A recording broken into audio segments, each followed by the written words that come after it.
gitu. Iya. Dan kembali ke nawaitu kita, kembali ke asbabun nuzul, judul kita berterang-terang dalam gelap, bergelap-gelap dalam terang. Nah, itu apa maknanya, Pak? Ya. Pak Pacul dulu. Buat Pak Pacul, Iya. bagaimana? Yang punya ilmu berterang, yang punya ilmu berterang-terang dalam gelap dan bergelap-gelap dalam terang, beliau. Kalau Bambang Pacul ilmunya terus terang, pilip terang terus. Iya. Nggak ada yang berada pada posisi itu. Beliau yang punya posisi itu. Kenapa Bang Hasan, Pak Pacul nilai berterang-terang dalam gelap, bergelap-gelap dalam terang? Kasih suruh dulu dikit, Pak. Pacul, Bang Hasan, Pak Pacul nilai ilmunya itu, Pacul, apa indikatornya, Pacul? Kekuatan beliau yang diwarisi dari Tan Malaka, yang punya musyawarah rakyat banyak ini, itu adalah keahlian beliau untuk membuat common sense dulu, baru setelah itu ditekuk.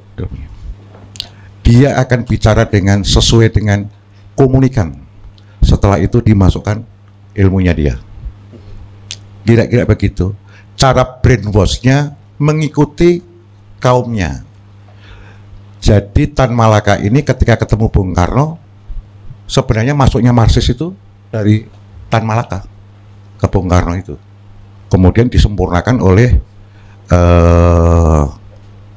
itu yang jatuh cinta sama balerina Rusia itu, yang kemudian jadi penulis pidatonya Bung Karno. Nyoto. Perjalanannya begitu. Jadi kalau Diko bersama beliau ini ngobrol, maka di mana posisi pikiranmu, beliau akan tahu. Kemudian diberikan perbandingan bahwa pikiranmu akhirnya kalah dengan pikiran yang baru ini. Tapi kau harus ngomong dulu, pikirannya udah dikasih tahu dulu nih kau. Contohnya, kalau ketemu sini nggak ada saya, dia akan bagaimana caranya, siapa di ruangan ini yang pro Ganjar, kan? So, kenapa pro Ganjar? Tuh. Yang pro Prabowo siapa? Ini kenapa? Nah, dia nanti akan ambil angle-nya untuk nekuk seluruh pikirannya ke yang pro Ganjar. Itu kalau prasyaratnya nggak ada Pak Pacul. Kalau nggak ada saya. Gitu. Kalau ada saya, gua patah juga. Begitu kira-kira. Jadi keahlian Tan Malaka sebenarnya memberesin ini semua.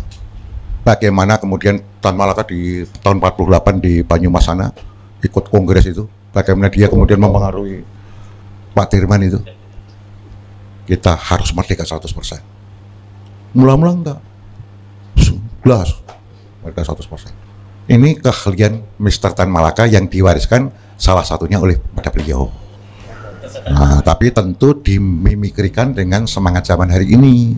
Semangat zaman hari ini ya Diko-Diko itu semangat zaman ini pasti difahami. Setgisnya pasti ketahuan sama beliau. Diko ini setgisnya ketahuan, maka dia nanti masuknya dari sana. Dari semangat zaman, state of mind-nya apa masuk, ditekuk aja, ikut Prabowo begitu. Dia. Jadi kalau dia man to man meeting atau pertemuan dalam ruang kecil harus dicurigai. Pantesan ada yang curigai Bang Hasan itu.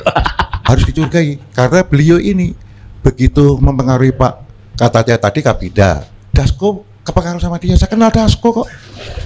Gitu loh. Ilmunya dia sangat dipercaya Pak Dasko. Tentu dipengaruhi oleh Pak Prabowo juga, sehingga seluruh TKN dan TKD-nya nanti ini nanti langkahnya begini, udah ikut semua. Pak Dasko tewas sama dia, tewas. Wah Kabinda, oh balik, gitu loh. Balik yang di brainwash Dasko sama dia. Oh udah bener itu kamu, udah kalau gitu kau yang pidato bukan aku. Kalau bener yang pidato ya Pak Dasko dong, bukan dia. Jadi siapa yang menang dalam pertempuran fikir ini? Bang Hasan toh. Yang benar siapa? Pak Dasko atau dia? Dalam pertemuan fikir? Bang Hasan dong. Iya toh? Bang Hasan yang menang kok. Wong dia yang kasih instruksi ya, memberikan arahan kok. Bukan Bang Dasko. Padahal bukan pimpinan tadi ya di TKN ya Pak? Ya bukan pimpinan, bukan siapa-siapa katanya. Katanya. Hanya Kabinda. Kalau bukan ya Dasko sendiri yang ngomong dong. Teorinya gimana? Iya toh? Walaupun dia profesor, doktor, insinyur. Kalah sama Pak Hasan. Mas Hasan. Ini clear kan? Cetak kan? Cetak kan? Clear kan? Jadi siapa yang membrainwash? Siapa yang memenangkan perang pikirnya? Beliau. Godsun pikirnya menang dia.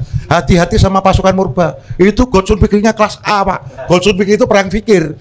Gitu loh. Jadi kalau dia mengatakan kabinda, sesungguhnya nanti kalau nanti one day nanti kita nggak tahu ya, umpamanya Tuhan izinkan Pak Prabowo menang, jabatan apa yang paling tepat untuk Pak Hasan Nasri? Kabin. Iya, kabin ini yang paling tepat. Jangan suruh mensos, bukan. Itu yang dibagi itu barang, yang dibagi dia pikiran di sana. Di kepala bin. Karena bin itu deteksi dini. Dia pasti bisa mendeteksi dini, cepat. Jadi kalau kepala bin ada gerakan kaget, itu berarti kabinnya jelek. Kepala bin tanda tangan sendirian bos nanti. Nah, gitu. Kalau Pak Prabowo diizinkan menang, masalahnya Bambang Pacul ingin yang menang Ganjar. Terima kasih. Ini bukan masuknya DVD et Impera ini kan? Kalau Ganjar jadi presiden, Pak Pacul kepala bin. Kita cekin nongkak kanan kiri nih. Iya, dulu kepala bin. Kita lebih nyaman di pejaten ini kan. Lanjut. Jadi Mas Pacul tuh ini apa bukan menduga, memujinya ketinggian. Jadi kita lupa turun nanti kalau lupa turun nginjak kaki ini pulang-pulang saya melayang ini. Nggak naik mobil saya kayaknya. Pulang-pulang kita melayang dikit. Nggak, tapi kalau apa? Bergelap-gelap dalam terang, berterang-terang dalam gelap itu sebenarnya keterpaksaan seorang buronan. Ya, buronan dia harus bersembunyi dari orang. Tapi orang nggak boleh lupa sama dia. Ini kan kontradiksi yang agak berat nih. Dia harus bersembunyi dari kejaran orang, tapi dia nggak boleh dilupakan oleh bangsanya, nggak boleh dilupakan oleh kader-kadernya, nggak boleh dilupakan oleh rakyatnya. Rakyatnya harus tetap tahu dia dan pikiran-pikirannya. Bergelap-gelap dalam terang, bersembunyi. Berterang-terang dalam gelap, orang harus tahu walaupun kita lagi sembunyi. Jadi kalau hari ini mungkin diterjemahkan dengan konteks kekinian oleh Mas Pacul, gitu. Jadi yang buat melayang tadi, walaupun nggak seperti itu gitu, nggak mungkin misalnya saya yang mempengaruhi Bang Dasko, pasti Bang Dasko yang kasih perintah ke saya. Pasti Bang Dasko yang kasih perintah ke saya, karena saya kabinda, ya kader binaan Bang Dasko. Jadi, nah,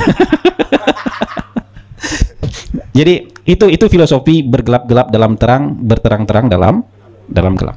Tapi dalam pertempuran, nah kalau ini saya setuju sedikit nih. Dalam pertempuran pikiran itu, kalau pikiran kita mau masuk, kita kan nggak bisa konfrontatif. Kalau saya udah main tujuk-tujuk kalian apa pilihan kalian segala macam, itu kan sama dengan dakwah. Nggak bisa kisah konfrontatif. Kita harus mau dengar pikiran orang dulu dong. Ketika kita mendengar pikiran orang, kalau sudah sesuai dengan kita, nggak perlu kita dakwahi lagi. Tapi kalau belum sesuai dengan pikiran kita masukin dikit-dikit. Siapa tahu, apakah orang pasti berubah? Belum tentu. Tapi kalau dengan ofensif, dengan tudingan, udah pasti nggak masuk. Udah marah-marah, udah pasti nggak masuk. Pelajarannya seperti itu. Berterang-terang dalam gelap itu dalam konteks kekinian sebenarnya, ya. Bergelap-gelap dalam terang konteksnya itu adalah persahabatan, dialog dari orang yang berbeda pilihan. Ketika saya ketemu Mas Pacul, ada yang saya bicarakan, tapi ada yang saya sembunyikan. Ketika saya lagi nggak ketemu sama Mas Pacul, saya cari tahu Mas Pacul lagi ngapain. Ketika saya lagi nggak ketemu sama Mas Pacul cari tahu Hasan lagi ngapain. Itu namanya berterang-terang dalam gelap. Kita nggak saling kasih kabar, tapi cari tahu lewat orang lain. Itu berterang-terang dalam gelap. Bergelap-gelap dalam terang, kita lagi ngobrol begini, tapi ada yang kita sembunyikan. Kira-kira begitu. Oke, tepuk tangan lagi. Tepuk tangan. Nah, itu udah dijelaskan clear. Very clear.